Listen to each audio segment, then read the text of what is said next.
నన్నే ఇబ్బంది పెడతారా? నన్ను ఇబ్బంది పెడతారు మీరు. నేను ఇప్పటి వరకు అంత కడుపులో పెట్టుకుని ఉన్నా.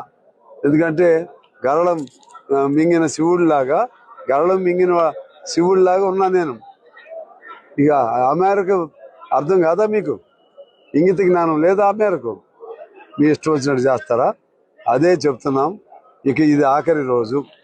ఇక నుంచి మా జోలికి ఎవరన్నా వచ్చినా ఇప్పుడు ఇమీడియట్గా యాక్షన్ తీసుకోవాలి. మా మొదటి డిమాండ్ వాళ్ళపైన.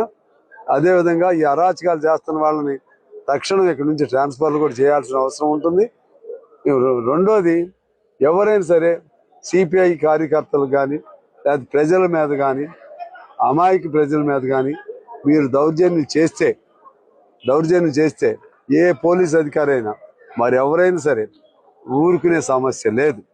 ఖచ్చితంగా మాకున్న ఆయుధం ఆందోళన, మాకున్న ఆయుధం పోరాటం, మాకున్న ఆయుధం ఉద్యమం. దేనికైనా మేము సిద్ధంగా ఉన్నాం. ఇది ఒక సంకేతం మాత్రమే. ఇక నుంచి మీరు ఎలా మార్చుకుంటారో, ఎలా చేసుకుంటారో అధికారులు మీకు మీరు ఆలోచన చేసుకోండి. ఇక యుద్ధం మొదలవుతుంది. ఈ యుద్ధం మొదలైనప్పుడు ఇక ఆగదు. ఒక ఎమ్మెల్యే పోస్ట్ కోసం తల ఉంచేవాడిని కాదు.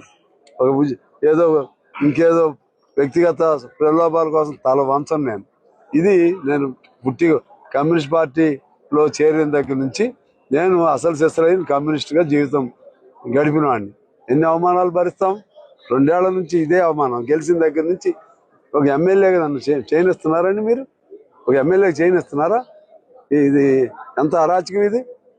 ఒక ఎమ్మెల్యే, అసలు ఏ ఎమ్మెల్యేలకైనా ఈ పరిస్థితి ఉందా?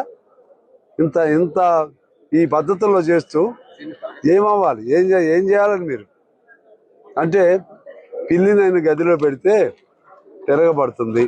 నేను పిల్లిని కాదు, నేను పిల్లినేం కాదు, నేను పులిలా చిన్నప్పటి నుంచి మా వాళ్ళు కూడా అంటారు టైగర్ అని, రెడ్ టైగర్ అంటారు. అంటే నన్ను అటువంటి పులి లాంటి వాడిని కూడా మీకోసం మౌనంగా ఉన్నా. మా ముఖ్యమంత్రి గారి కోసం మౌనంగా ఉన్నా. వీళ్ళు ఇష్టం వచ్చినట్టుగా చేస్తుంటే ఓర్పు లేదు, ఓపిక లేదు.